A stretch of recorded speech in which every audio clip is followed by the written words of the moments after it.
So I thought I'd just make a quick video of these three little anvils. Before this one goes, I'm taking this one to the customer today. It's not mine. These two are mine.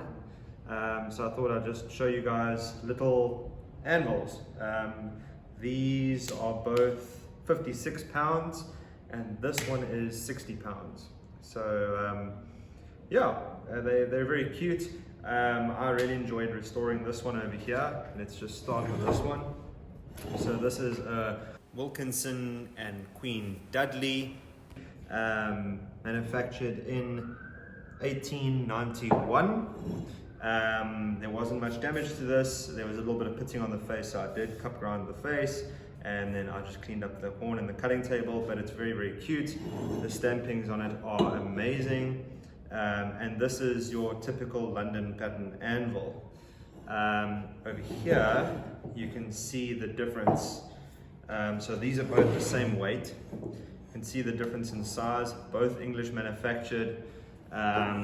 This is also a 56-pound military pattern anvil, made in 1898.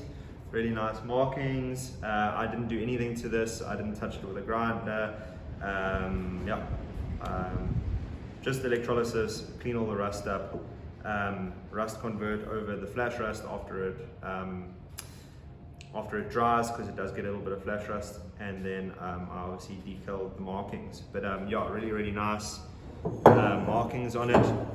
Don't know who the manufacturer is, just says over here best and DM. Don't know what that means, but very cool nevertheless. So over here, this one's quite unique. This one is, we don't know who the manufacturer is, but it was distributed by Buck and Hickman, which was like a hardware store or something like that, as far as I understand. There's no year markings on it at all. There's just these I, Y, and AW stamped all over it. So that's definitely not original. That's from someone who's owned this anvil. What's quite unique about it is that it's marked in actual pounds and not in hundredweights. So yeah, this should obviously be marked, like this one is marked in hundredweights and this one's marked in pounds, which is quite cool. This one, the face is a little bit more damaged. When I got it, there was a whole lot of welding and stuff on here, so I just sanded that down with a flapper wheel, and then there was 2 torch marks around the hardy hole, which I just filled with mild steel. I didn't want to mess with it too much. It was really ugly, so I thought I have to do something about that. But everything else I've left. So I've tried to keep it as original as possible. But yeah, also military pattern, which for you guys in the States is very, very rare. You don't come across these too often. Here in South Africa, for some reason, we seem to have quite a lot of them. I didn't specifically go out trying to find military pattern anvils. They sort of found me. This one I got by accident, and this one I found on Facebook Marketplace.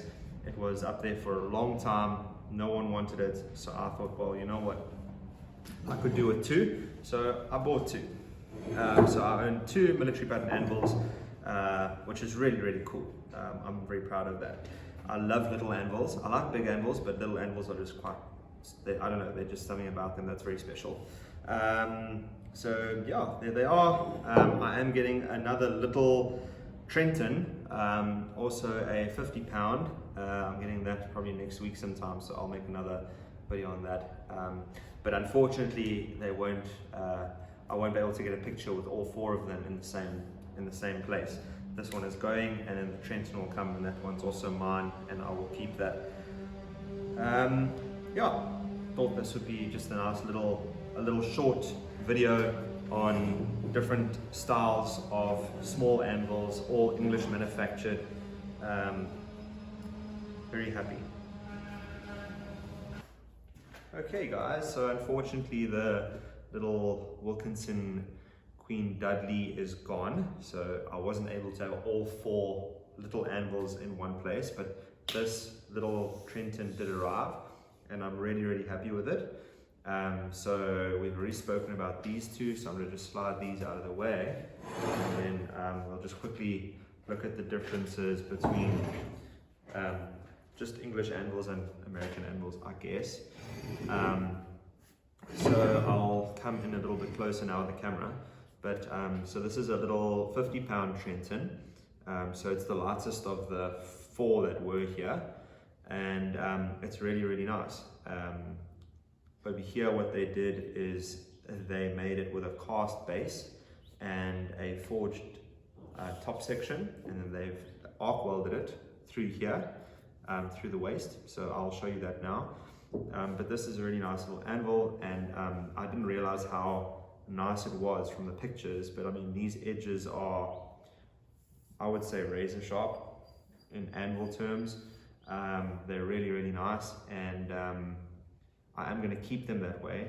I've been doing quite a lot of patch panel work on the Suburban that I'm busy building, and I found that this anvil has come in very handy for that. So I will be electrolysis dipping this one and cleaning it up. There is a little bit of welding here, not even welding, it's just like berries that have just stuck on, so I will be sanding that off, and then I will also just, it looks like someone has taken a sanding disc to the horn before, so I will just smooth that off with a belt sander to get it uniform. But other than that, it's staying just the way it is.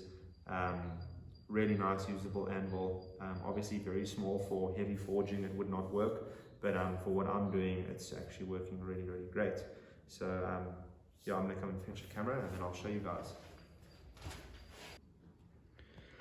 So there it is.